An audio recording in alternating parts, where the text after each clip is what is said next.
Welcome to One Life City Church. So grateful that we can be back in person today. For some of us, this is the first time in a year that we've been able to be here for in-person service. So I'm so grateful to be here with you guys. Today we're going to be continuing on in our Lament series that we've been doing. And over the past few weeks, we've had the opportunity to hear from different groups within our church community, just hearing about how they've been impacted by COVID-19 and everything that's gone along with that over the past year. And today we're going to be finishing up our series with a really special conversation. We're going to talk through just the effects of some of the racial and economic disparities that have been highlighted throughout this past year. And so as we have these opportunities to hear other people's stories and to bear witness to their pain, I feel like that's a really sacred space that we're able to sit in. And it's a part of the role of the church even. In 1 Corinthians 12, it talks about the church as a body, one body with many parts. And I want to read a few verses from 1 Corinthians 12, starting in verse 12. Just as a body, the one has many parts, but all its many parts form one body, so it is with Christ. For we were all baptized by one Spirit, so as to form one body, whether Jews or Gentiles, slave or free, and we were all given the one Spirit to drink. Even so, the body is not made up of one part, but of many. And it continues on in verse 24. But God has put the body together, giving greater honor to the parts that lacked it, so that there should be no division in the body, but that its parts should have equal concern for each other. If one part suffers, every part suffers with it. If one part is honored, every part rejoices with it. So we see in this passage God's design for the church. He has designed that the church would be a diverse group. People coming from different cultures and backgrounds and socioeconomic statuses, but that there would be unity in the midst of that diversity. And one thing that is necessary for that unity is that there has to be that mutual care and concern for each part of the body. And I like in verse 26 where it says that if one part suffers, every part suffers with it. And that's part of the design of the church, God's desire for the church, that nobody would suffer alone.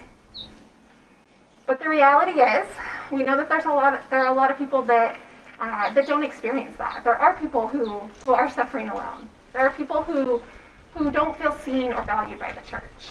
There are people who don't feel safe to bring their pain and their struggle to the church, or maybe feel that the church just isn't listening. But we want to be a community where each person is seen and valued, and where nobody has to suffer alone.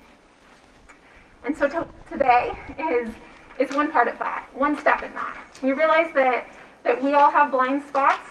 We've got work to do even here in our community, but today is one opportunity for us to listen to the pain and the struggle of some of our brothers and sisters, and to hold that pain together. So I want to welcome up our panelists.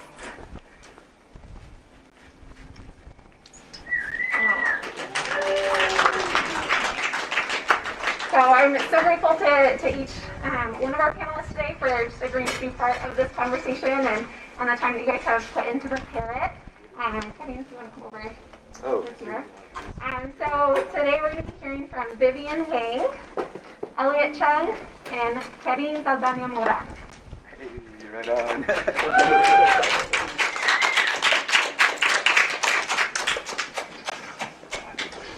Oh no, it didn't.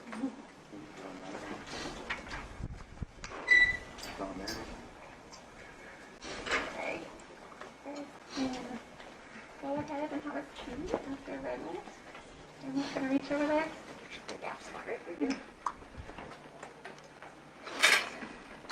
All right.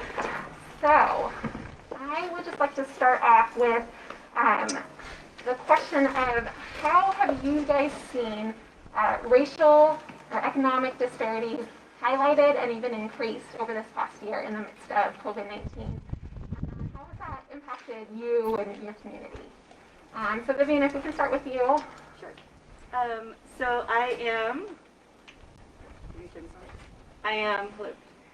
I'm an ESL teacher at a community college, and I teach English to non-native speakers.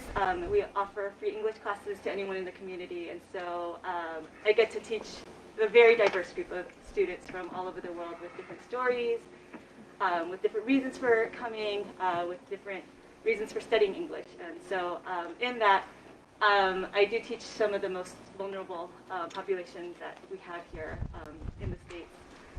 They face language barriers, socioeconomic disparities, systematic racism, navigating just different learning disabilities, and that's just to name a few. And so I've gotten a front row seat to watching this disparity, this gap continue to grow over this year. And I feel like I've gotten this front row seat to seeing how many of these students, their families, they don't just have a gap in one of these equity disparities, but in multiple ones, in many of them, and how that is compounding, and the effects of that are just enormous. When you face just one, it's a lot, but when you face multiple ones, it's really compounding. And so I feel like this pandemic has just really highlighted so many of the disparities that have always been there. It's not that these things just all of a sudden appeared. It's been there for years for all of these people. But it's definitely highlighted and exposed what has been there for so long. And I think that's what I've lamented the most, is that it had to take a pandemic and it had to take acts of violence to really draw out some of these, or to to highlight some of the things that we've seen for years. And just that the reality is that the effect of this pandemic and all that has happened in this past year will really be seen for years to come for a lot of our most vulnerable people. And I think what you're saying, this conversation is kind of unique, and some of the things that we're talking about, these areas of pain and struggle, it hasn't just started in the past year, and it's not just going to end once the pandemic's over. Do you guys want to add anything to that? I think maybe what you're going through is kind of big picture kind of thing, and the big picture stuff is pretty frightening, especially what's happening in the Asian American community. And some of the numbers out there are 7% of general hate crime is down, but overall in the U.S., 150% increase in hate crime toward Asians. In metro, in larger cities where there's a lot of Asians, the number is even more frightening. And I guess we could throw Canada in there too, because they're close neighbors. But in New York, it went up 833% in Asian hate crime, and in Vancouver it went up over 700%. Toronto over 700%.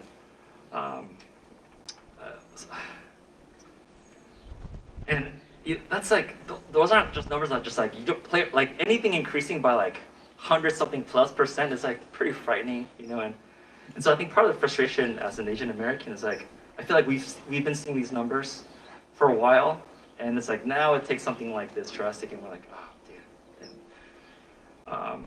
And so I think there's a weight to that. I think there's another weight of I think initially when this pandemic started, I realized, because I'm Asian American, I feel like there's a sense of oh, the rest of this world blames this pandemic on us and people who look like us, and so, which is, I think it didn't help by there are some powerful people in the upper higher echelons of government kind of saying some things that would fuel that kind of sentiment. And so I remember very early on, yes, in one sense we want to be careful, we want to mask up because we want to not get it or not give it, but also at the same time I'm looking out for my daughter. I want to make sure my daughter's wearing her mask because I don't want her to be called kung flu or China virus. And so and I feel that was a luxury that every other race had except for Asians. We didn't have that luxury. That was a legitimate concern that I had for my family, and every other race, you name it, it wasn't, that wasn't a concern, and it exposed all this existing kind of anxiety that I've had pretty much all my life as a minority living in different places, even as a minority living in, even as a Korean American living in Korea and just feeling that kind of same sense of like otherness. And it just kind of compounded, I think, in this moment. So last week, it was this kind of surreal moment where last week I was celebrating my 39th birthday, and the shooting or a couple weeks ago, the shooting happens, and so I'm processing the shooting, and like every birthday you just kind of go over your life a little bit, and I'm realizing, oh, there's all these moments when I felt this kind of like tension, and so it's always been there, and I always felt it, but I always choose to and I think maybe this is kind of an Asian thing to do, but like you're just gonna put your head down, you're just gonna grind it out because that's what we do. A part of us, I think part of us growing up is we were taught to assimilate as well as we could, and assimilation was related to our success, right? And so I felt all of that pressure mounting up, and it was just like a barrage of just like emotions, and that's just on the racial side of experiencing. I think there's another level to that, which we could discuss later, but it's been heavy, so heavy. Yeah. Can you repeat the question one more time? Yeah. In what ways have you seen racial or economic disparities highlighted or even increased in this past year? And how that affected you and your community? I think, well, I had something to say for the following questions that you had, but I think one thing that you can definitely see within the disparity within racial disparity is within my neighborhood. One of the things that let me know right away that a lot of people weren't working or didn't have the means to make a living was seeing all the cars that are there. Mm-hmm. Right? Seeing the cars there means that nobody's going to work. Nobody really has any resource or is able to provide any resources for the family. And so then not only that, but it's just and then you see as well how that disparity also afflicts those that are in the most vulnerable areas. One of the things I saw immediately after when the pandemic started was that a lot of the cats in the neighborhood, parents, fathers, whatever, they didn't have much to do, and so unfortunately some of them chose to their outlet to what they were experiencing was to drink, right? And so that sucks a lot because, or I don't even want to say the word sucks because it's more than that, right? It is unfortunate for those individuals that live in such an area that they have no other forms of being able to produce, and so unfortunately some of them go into this dark area where they feel like they must self-medicate and then just drink, right? And so because they don't have any other form of, as I said, to provide for their family, and so I'm assuming, and it might be bad for me to assume this, and maybe because I've been in certain areas before where I feel like the best thing to do sometimes is just to put your troubles aside and just try to make them fade away. And so I think that's what some of the people in my neighborhood have done, is that they don't want to, unfortunately, due to the circumstances in which they're in, they can't really fix the situation, so they go into an area of well, screw it, I'm just gonna drink. Screw it, there's nothing I can do. There's no power that I really have. Mm-hmm. Even if I want to change, can change really come? Yeah. I think that that highlights what you're talking about with so many people in our neighborhood just being out of work, is that when the pandemic hit, for some people, they're able to work from home, mm-hmm. right? And that was obviously a big shift for people. But then there's other people that, like a lot of people in our neighborhood, were working in the service industry or in factories or things like that, where that wasn't an option for them, right? So if you're not working, you don't have an income. Yeah. Not only that, but I also think that those that are most vulnerable in these situations also are being placed in areas where they're forced to work too, right? For example, my sister's fiance, he is having to work in an area where he can potentially get sick. And even if he is sick, he still has to go to work so he can pay for the apartment that they have, right? Try to make ends meet. And so it's completely it's just another form that you can see it that those that are the most vulnerable are also put in situations where are the most dangerous, and they're not being well taken care of. That reminds me of I remember reading a stat about how Filipinos gotta represent, Filipinos represent 4% of the medical profession of nurses in America. And then it was, I think, over 30% of nurse deaths were Filipino. So like Filipinos were putting themselves on the line, for this. And, but we're not, that kind of stuff like people, but like, yeah, it was like most people, it was a lot of minorities that like took the brunt of it, and I think overall, like, I think it was like almost even across the board, like 20% of Black, brown, and Asian people were like affected, like in terms of unemployment and stuff like that. So, and there's nuances to that number too, but over 20%. That's a pretty staggering number. So it hit minorities pretty hard, in different ways, and on different levels. I mean, we see just as, Vivian was talking earlier about how there's kind of different disparities that kind of all compound on each other, right? And that's an example of, both those racial and economic disparities kind of compounding on each other.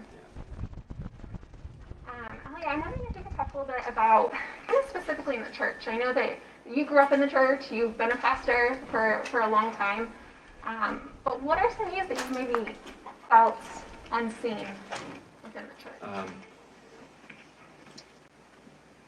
Yeah. So first of all, like the shooting that took place in Atlanta, like we used to live 15 minutes away from that church is. I don't know where it is exactly, but I know what the city of where the shooter's church is. It's so close, and both spots were about 15-20 minutes away from where we lived, and to know, like, and the language that came out of that from both, mainly from the sheriff, it was like, it was all triggers. Like everything is just setting off triggers, and the fact, like growing up in the church, growing up in both like Asian churches and American churches and white evangelical churches, I think part of the frustration and the areas where I felt most unseen is like I just know that in a lot of contexts, especially in like evangelical world, like huge denominations are having debates about, should we talk about this? Is this a real deal? Like is this worth like bringing it up? Is critical race theory a legitimate thing? And like, but like the thing is, like, I feel like that's so, like, it feels so demeaning. It's so like that's where we feel unseen, where it's like, hey, like this matters to us and this is hurting us and impacting us in a huge way. And for you to say, we're not sure it's a big deal. It's like selective atheism, where like Jesus doesn't exist in this area. We don't care about like what, Jesus, or if the gospel, if anything, has anything to say about this space. So, we'll leave that to debate. And those are for just liberal, like whatever category you want to place those kind of conversations in. But the fact of the matter is, like, Jesus is in those spaces. Jesus is in those like socioeconomic, racial disparities, and he's with the marginalized. And the fact that the church, one of the main narratives of the church is like, we're not sure. Like that's like saying like, oh, Jesus doesn't belong in that space. And like I think that's so antithetical to like how Jesus lived his life. I think that's so antithetical to the gospel. It's really selective atheism. I think that's the best way I could put it. Like we choose not to see God in this area, and it's the Christians that are like promoting that kind of like thought. And I've seen it in like the churches that I've been a part of. I've seen it in the theological institutions that I've been a part of, where that's always like a secondary thing. But like I think one of the words that came up the last time we talked about this, like I think for God, this isn't an extracurricular topic. Like this is the topic. This is where the gospel exists. That's where the gospel truth needs to be proclaimed, lived out, and we need to play it on all spheres of life, and not just in the church. It's for all spheres. He's sovereign over all spheres, and we need to continue to proclaim that and live that out. Push back against the narratives that say, oh no, the gospel is just for the church and the church people. No, the gospel is for all, and it's for all people. It has an impact on all areas, all spheres of life, especially in those who are suffering and those who are marginalized. So a lot of frustrations. I could add some other adjectives to it, but probably not church friendly.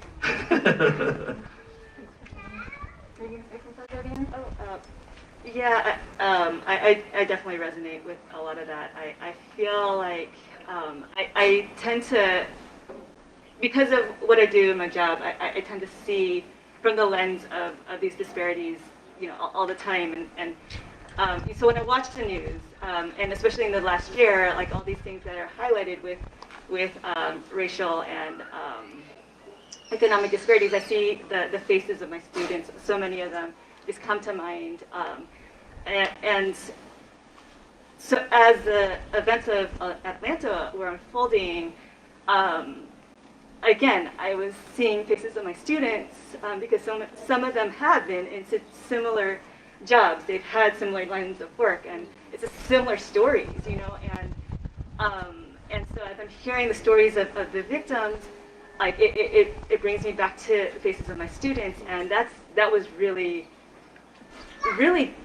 hard, and that was really painful, and that was really heavy.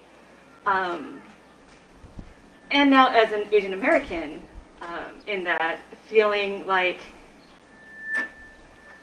as the stories of more anti-Asian hate came up, like I'm still seeing I'm still picturing my students, and I'm also now picturing like my grandparents, you know, my parents, my family, and it just feels like it's not this external process of advocacy work that is just part of my life. Now it's my life, and it's this internal process for me as well. And so this idea of not being seen by the church is, I feel like, so much of what Elliot shared. I feel like because so much of our life of how we can survive here, you know, we've been taught like, yeah, keep your head down. Like it's almost like, if you want to survive, be unseen. Like keep your head down, just keep going, keep pushing in, and that's kind of how you survive. And I feel like there's so many layers to that. That's like a whole nother panel discussion, right? Just with that. But so I feel like in wanting to be seen by the church, I feel like because we have that experience as well, it almost like my first reaction, like when all these things came up, was like it just feels so exposing. Like I feel exposed, I feel vulnerable. Like I was sharing that I was at a doctor's office where it was like super quiet, and then the news is blaring, and it's about all of this stuff that's been happening, and I just was like, oh man, like I just felt really exposed at that moment of like, is someone going to say something? Am I going to have to try to defend myself? Is someone going to make a comment?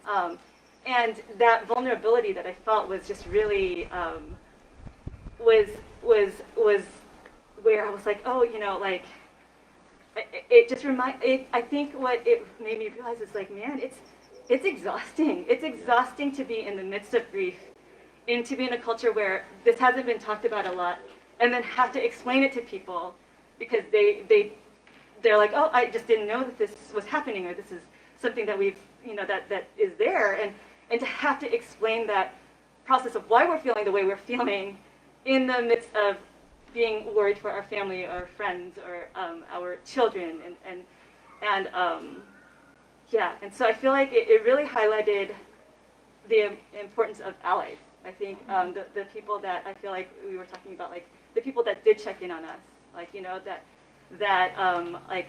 my white friends that knew to check in on us and didn't have to ask questions because they've been walking with us through all of this. And then the voices of the brown community, the black community, that from their experience, they were able to speak up for that, and how valuable that was. Because when you're in the midst of it, like it's so exhausting, and it's such a vulnerable place. And it just reminded me, like, as a church, like I was talking to my girls about this is why it's so important as a church that we are allies for one another, that we, our brown and black communities have kind of walked this path ahead of us. They're able to speak into these things because they know from their place of pain how to walk with us through this. And I feel like that is where, I feel like that's how, that the idea of being seen is so important, is not from this process of like, oh, like that as they walk with us, that it's no longer this vulnerable, like exposing experience, but it's like, oh, you really see that the pain I'm going through, and you know how to grieve with me and walk with me through it. And I feel like that goes back to what you were saying in 1 Corinthians 12, right? Like the idea of like that no one suffers together, that we're all part of the same body, and that we can be aware enough about what we're going through to be able to speak up for each other instead of having our voices silenced. I think it's so interesting how you it kind of brought up like this difference between being seen and being exposed, right? And I think what I hear you saying is, you know, with having allies and people who see you on a daily basis, not see you physically, but like see you, see who you are, see your struggles, and walk with you through that on a daily basis, that feels a little bit more safe. Like that's being seen. Versus when it's not talked about, people aren't listening until something tragic happens, and then all eyes are on you. That doesn't feel as safe. Is that what I'm trying to say? That feels like more tokenized, even Yeah. in that response. Is that it doesn't come across as genuine. But yeah, definitely that, like that, because I think the way we feel it is like I love how you feel like exposed and kind of vulnerable because like, because I feel like because of it I feel like I always have to like brace myself for it, you know, and so like last week when we were in San Diego, I feel like because it was happening and I noticed like the area that we were on, like not too many people were like, you know, and so like it just felt like I have to like be ready just in case, and so so the opposite response of like someone just consistently walking with you and being present with you through like that's the opposite kind of remedy of that. So yeah, I think that's right on. Kenny, I wonder if you could talk about just, you know, some of these racial inequities that we're talking about. How do you think that the church is doing in responding to those things? Where might the church at large be falling short? And what's maybe some of the work that the church needs to do? Let it out, bro.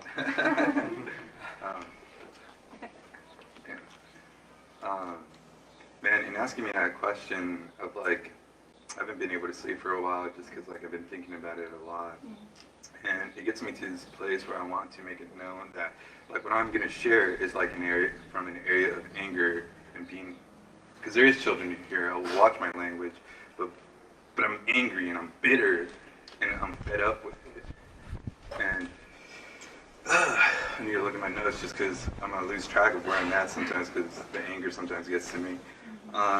But before I share this, I need to make a distinction, and as you were talking about, I need to make a distinction between the overall church versus churches like ours that are actually trying to take steps in making a difference, in making the church look what it's supposed, not look like it, make the church be what it's supposed to be, right? We're not trying to have have an image of like, or present ourselves like we are saints, like we are right, we know the answers to everything. And at least like in the overall church, I think what's, let me look at my notes one more time. Oh. Yeah, so in making that distinction, it is, so what does a church look like, right? And, oh shit, I'm like blanking right now. But I think of like, what is a church intended to look like? And in my layman understanding of the church itself, what it should look like or what it should be is an area where God's children come to do good work. And what do I mean by God's children, right?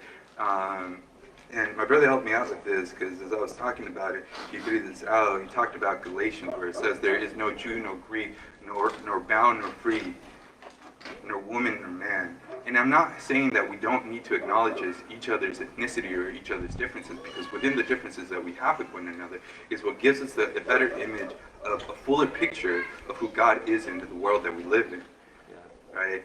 And so, so I'm not saying don't pay attention to the differences that we have, honor those differences, and value them, right? But what is frustrating about questions being posed about like what the church, how has the church fallen short, or what should the church do, has been a question that has been asked multiple times. The church just hasn't listened. And so what is super frustrating about that is that, well, before I get to that, there's another point I wanted to make, is the church has received the answer hundreds of times, through hundreds of years. And if we as a church believe that God truly uses us as a body and uses us to speak to one another, then we haven't listened to God at all. Because there is still murder in the streets. There's still this, like, hatred in the streets, right? And if we're called to do that, then we should have done it. It makes me think of Matthew's, where the king's banquet, right? Where the king himself sets up everything for his sons, like to get married. He invites everyone. So in my mind, he invites the church. Nobody in the church decides to go. So what does he do? He invites everyone else that didn't want to do it. And so, so it pisses me off that now that something is going on, that the church wants to be a part of it, you excluded yourself from it. Right? And so that now that there's action going on and people are really fighting for their lives, now you want to be a part of it. Like, now you want to ask questions? You don't deserve a question. You don't deserve the answer to the question that's been in front of you the whole time. You don't deserve it. If you can't even see, you don't deserve it, right? There's a whole bunch of signs in front of us. And does the church listen? Does it look? Does it understand? I don't think it does sometimes, man. And I think that's because the church thinks it's so, like, it's righteous. It thinks so holy of itself, right? And so it gets me mad and it gets me super frustrated when there's blood in the streets, the church capitalizes on it, right? And so then we have things like this. Now, and as I said it before, like, this is we are doing work, right? But then before I was getting here, I was like looking after sermon after sermon after sermon, trying to seek answers to what I understand. But every single time after a tragedy, after my brothers and sisters are being murdered on the street, is when the church cares and when the church has panels like this. And I'm sick of it. I'm truly sick of that.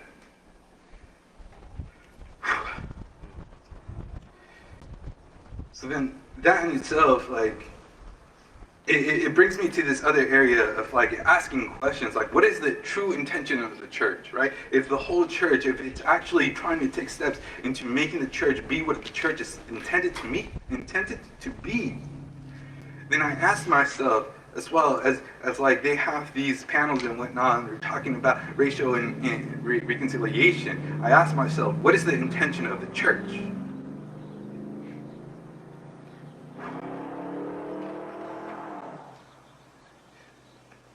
Is it to preserve the idea that it has of itself?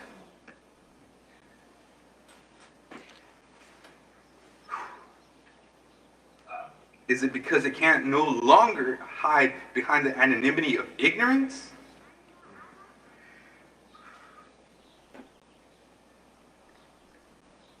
And I think, like, if this is true as well, I think it's really sad, is that the church can no longer hold itself accountable for its actions, and it chooses not to hold itself accountable for its actions because it shows itself grace where it needs to be critical on itself. And so if social media in itself is the only reason why we're doing things like this, because it's out in the press, it's out in the public's eye, if that's the only reason the church is doing this, then you shouldn't be welcome to the party. Because you're just only concerned about the image that you have made for yourself.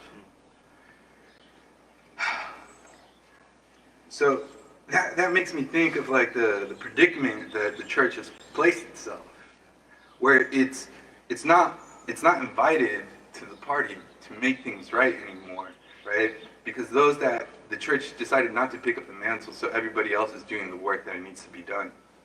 So it's in a predicament where it's put itself into a corner where nobody wants it to be a part of it helping out, but it's in this very particular situation where it needs to shut the hell up, but also speak at the same time. So it is definitely trapped itself. How is it going to get out? Beats me.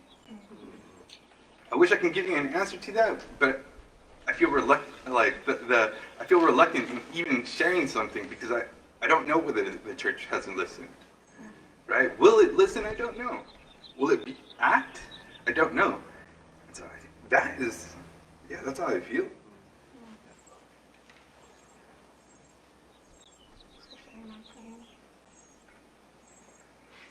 I think one of the things that you brought up is that the church wants to show itself grace, right? And obviously that's something that we talk a lot as followers of Jesus. We talk about grace because Jesus talks about grace, but grace was never meant to be something that just kind of covers over and allows the injustices to go on, right? a central part of grace is also repentance, that there has to be that change, that recognition of harm that's been done, and stepping into a new way of doing things. I think even though I said I felt very reluctant sharing, if I am to share to the church and steps moving forward to make an actual difference for the church to look like to be what it's intended to be. I don't want to say look, to be what it's intended to be. It needs to do a lot of work. And even if that work gets, it's a daunting task that the church needs to take upon itself to fix what it has done, right? It needs to embrace and acknowledge the evil it has done. And I say evil because it has done evil. Because, oh my God.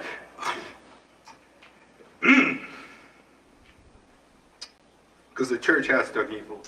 And my brothers and sisters have suffered for it.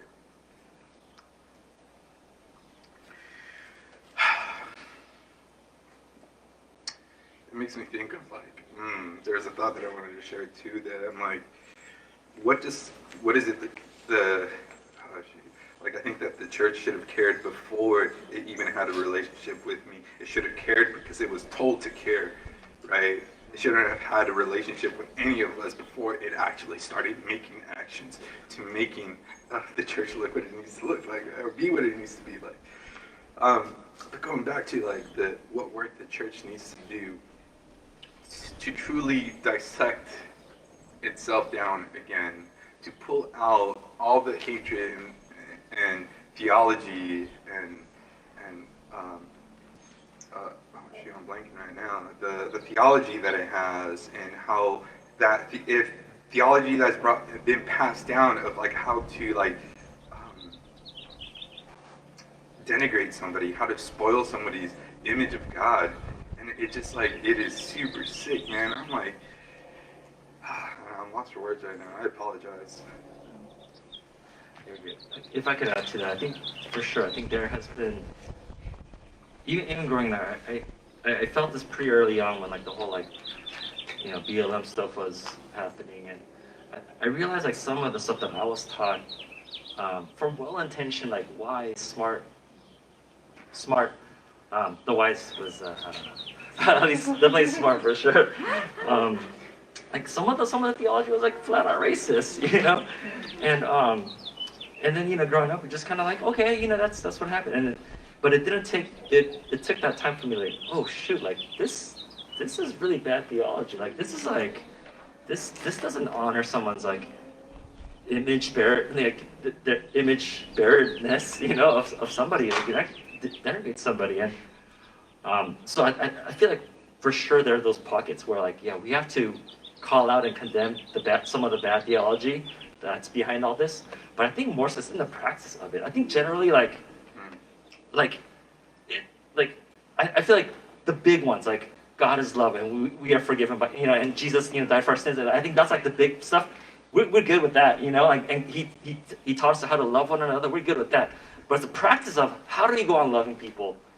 We need to get that down right, because like I think right now the way we love is very kind of like self-serving, self-edifying, like what you mentioned, because like the church has had an image problem for a really long time. Image problem, like I guess the spiritual way of saying it has been bearing bad fruit for a really long time, and so that comes in the practice of it, right? It's not the seed. The seed isn't the problem. It's how we farm the seed is the problem, and so theology, yeah, call it out, but the praxis, man, like we got to get the praxis right. Oh, yeah, I'm like, yeah, amen to all of that. I feel like it has just been, again, for lack of a better word, again, it's exposing, right? The church has been exposed, and at how out of touch it is. I had no idea this stuff was happening until something tragic happens. And then they've perpetuated things. They've stayed silent when they should be speaking out. They've talked instead of listened, And I feel like when they talk, it's from this place of like they want to be in a place of authority, or that they have the answers, or it's like, oh, I didn't know this was happening, but let me give you, these steps of how you can go about this. And I feel like it's like this idea of being a voice for the voiceless, that people like to say, I feel like in the church, and I feel like it comes from this good place, but like in a lot of these places, these people have a voice. People are just not listening.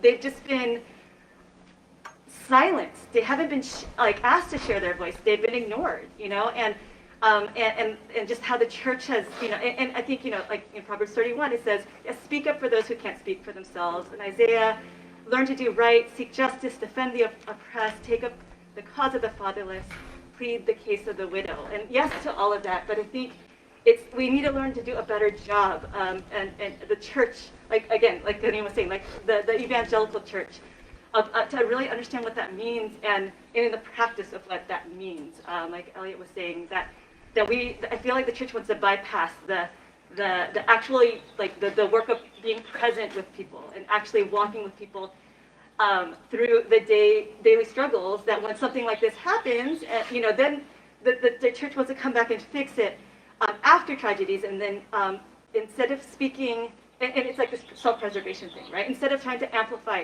the voices of the oppressed. Like, what if we did that regularly? Like Kareem was saying, like, what if this is just like it's not an extracurricular activity, but it's something that the church would do on a regular basis, that we would be involved in each other's lives, and not just internally, but like that we would go out and actually know and be present with people enough to know that when things like this happen in the midst of tragedy, that we would know how to advocate for them, that we would know how to not speak for them, but amplify their voices of what they've been feeling, and that the church would really become allies, because they've been listening, that they are seeking justice, defending the oppressed, and amplifying others' voices. And I can already kind of hear the critique of some of this stuff, and some of the critique would be like, oh, that's like, I don't know, like a side thing from the gospel, and things like that. It's not gospel centered, but I would say it is the gospel, like that is the work of the gospel, and to press into it is not minimizing the gospel, it's to amplify the gospel. It's the full gospel, not just gospel for Christian people that are in suburbia and that are safe and comfortable and the middle class, like it's gospel for all people, and that is truly like the gospel being that God loves us and He cares about us and He cares about our lives now, like He cares about our value and like that we're honored, and and so it's not diminishing the gospel at all in any way, but it is like it's a way of amplifying the gospel. This is the gospel and its full effect. And so like I don't buy that I don't buy that argument of like this is a side thing. This is the main thing, and I think one of the reasons why we're having this conversation on Sunday and not in like a Wednesday night Zoom call is because for our church this is the main thing. This is where we feel like God has called us to be, in areas like this, and to call out things in ourselves as the capital C church, and own up to some things that the church has done wrong, and then work together to be like, hey, let's do it another way. Just as you're talking about, and as you said earlier, like this isn't extracurricular, this is the gospel. The gospel is not just Jesus' death, burial, and resurrection. Like the gospel is Jesus' life, right? That's actually a lot of the gospel. And what we see in Jesus is that He entered in, right? That He was with people, that He saw people, that He entered into the pain and the suffering. Yeah. That stuff wasn't extracurricular for Jesus. Yeah. So it's not extracurricular for us if we are following Jesus. Sure. Thank you guys. I want to, just to wrap up, you guys talked a little bit about this already, but just if there's any final thoughts, like if you could imagine a church living up to what God has called it to be, right? That each part is seen and valued, and that nobody suffers alone. What would that look like?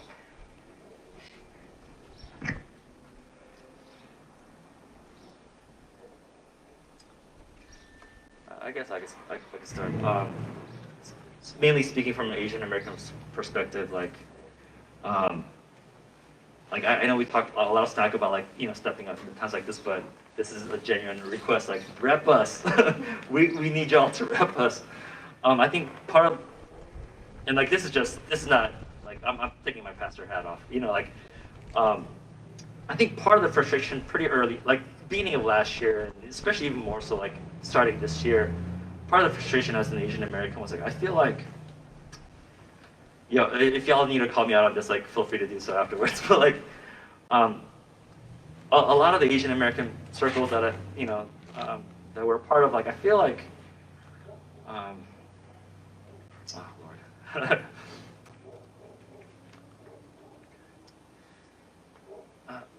Like the previous administration, I feel like when they're like with all the immigration stuff, I feel like it was Asian brothers and sisters that were repping like the horrible policy, like racist policies and stuff, and and it was it was affecting brown communities for sure, but like it was affecting Asians too. But like I think a lot of Asians were like, hey, you know what? I know it's affecting it was affecting people in my family, but we're like, hey, it's affecting us, but it's okay. I know that it's hurting you guys, so we're gonna rep you guys hard. We're gonna go out there and march and protest and all that stuff. We're gonna do whatever we can because we love our brown brothers and sisters, So we're gonna fight and we're gonna cry with you, and we're gonna be in the trenches with you.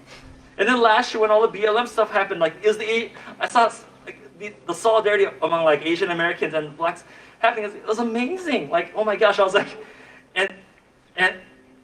and so when this stuff was happening, like part of the frustration was like, who's repping us? I feel like we're speaking up for ourselves, and I feel like we're just like crying out to nowhere. And I felt a lot of frustration like leading up to it. And it wasn't until like a couple weeks ago where I was like, to finally feel that solidarity, like, oh, I feel seen, I feel heard, like Vivian mentioned, like, a couple of people, like, a few of y'all reached out to us and checking out on us, like late night text about like how we're doing and stuff. Like even something else, like I don't want to say shallow, but like there was like this Baron Davis, like he's a basketball player that used to play on the Warriors. Like he had this like Instagram post, like that made me cry, like watching Trevor Noah and like if Amanda Ruffin, like I don't know her show, but she did this segment. I'm like, that legitimately made me cry because I felt seen, I felt heard, and so like for the church to, for our community to be like, hey, what, we're gonna rep you in this space. Like I think just the idea of like, oh, we're heard, we're seen. I think that goes huge to, I think, like in part of like feeling like we are the part of the image bearers of God. I think that goes really a long way. Yeah. So also shout out to like everyone who reached out. So yeah, because that was literally like I was hanging on to that. Even if it was like, how you doing? I was really hanging on to those words. I have final thoughts, and so this is going to be out to like my white brothers and sisters. I'm like, and as we speak about the church, like, you're not the moral of the story. You're not the moral of the story, and the church is not yours. And so if you want to continue to segregate yourself,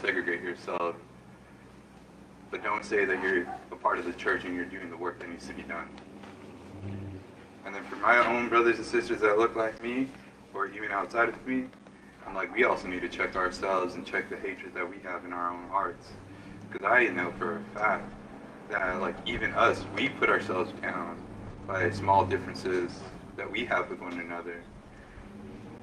And so, as we are calling out racism as well, like, we need to call out ethnocentricity as well. And not even that in itself, but like even going to like even more of a difference, because within like, as you were sharing the other day, like there's like this tier, right? Like Japanese, Chinese, Koreans. What trash is that? I'm like, even with Latinos, I'm like, there's a difference there too. And so I'm like, that's trash too. And so, as much as I want to, like, I definitely call out white people, I also need to, we also need to be critical of ourselves, right? And so let's not forget that, because I think the sooner we're like, well, I don't know if it's going to take in our lifetime, but I think that the sooner that we're able to get to the point where we're, hopefully the church will explode. It is what it's supposed to be. And at those times, we can really crack jokes with one another. We can really kick it with one another. We can have fun with one another, right? Build up those relationships instead of having a shallow relationship with one another.